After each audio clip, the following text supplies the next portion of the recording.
Hi guys, welcome back to ರಶ್ಯಸ್ kitchen. ನಾನಿವತ್ತು ಸಿಂಪಲ್ಲಾಗಿ ನಮ್ಮ ಮನೇಲಿ ಯಾವ ರೀತಿ ನಾವು ಉಪ್ಪಿಟ್ಟನ್ನ ಮಾಡ್ತೀವಿ ಅನ್ನೋದನ್ನ ನಿಮ್ಮ ಜೊತೆ ಶೇರ್ ಮಾಡ್ತಾಯಿದ್ದೀನಿ. ಮೊದಲು ನಾನಿಲ್ಲಿ ಒಂದು ಪಾತ್ರೆ ಇಟ್ಕೊಂಡು ಅದನ್ನು ರವೆ ಹಾಕಿ 2 ಕಪ್ ರವೆ ನಾನಿಲ್ಲಿ ಸೇರಿಸಿ ಅದನ್ನ ಹುರ್ಕೊಳ್ತಾ ಇದ್ದೀನಿ.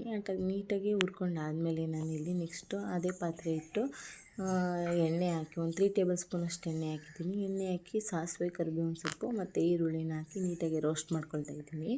ಅದಾಕಿ ರೋಸ್ಟ್ ಮಾಡಿದ ನಂತರ ನಾನಿಲ್ಲಿ ಹಸಿಮೆಣ್ಸಿನ್ಕಾಯಿನ ಕೂಡ ಸೇರಿಸಿದ್ದೀನಿ. ಹಸಿಮೆಣ್ಸಿನ್ಕಾಯಿ ಹಾಕಿದ ಮೇಲೆ ನಾನಿಲ್ಲಿ ನಿಮ್ಗೆ ಯಾವ್ಯಾವ ರೀತಿ ತರಕಾರಿ ಇಷ್ಟ ಆಗುತ್ತೆ ಎಲ್ಲ ಹಾಕ್ಕೋಬೋದು. ನಾನಿಲ್ಲಿ ಒಂದು 2 ಥರ ತರಕಾರಿ ಹಾಕಿದ್ದೀನಿ ಅಷ್ಟೇ. ತರಕಾರಿ ಸಣ್ಣಗೆ ಹೆಚ್ಕೊಂಡಿರುವಂಥ ತರಕಾರಿನ ಹಾಕಿ ನಾನಿಲ್ಲಿ ನೀಟಾಗಿ ಅದನ್ನು ಕೂಡ ಫ್ರೈ ಮಾಡ್ಕೊಳ್ತಾ ಇದ್ದೀನಿ. ಫ್ರೈ ಮಾಡ್ಕೊಂಡಾದಮೇಲೆ ನಾನಿಲ್ಲಿ ಇದಕ್ಕೆ ಟೊಮೊಟೊ ಕೂಡ ಸೇರಿಸ್ತಾ ಇದ್ದೀನಿ.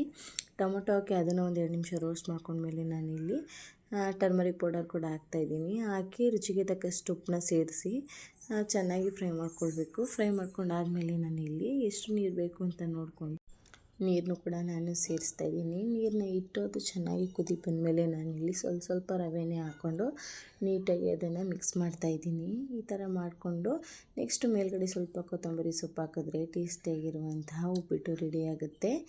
ತುಂಬ ಚೆನ್ನಾಗಿ ಬಂದಿತ್ತು. ನೀವು ಕೂಡ ಟ್ರೈ ಮಾಡಿ ಯಾವ ರೀತಿ ಬಂತು ಅಂತ ಕಮೆಂಟ್ ಮಾಡಿ. Thanks for watching. Keep supporting guys. Bye.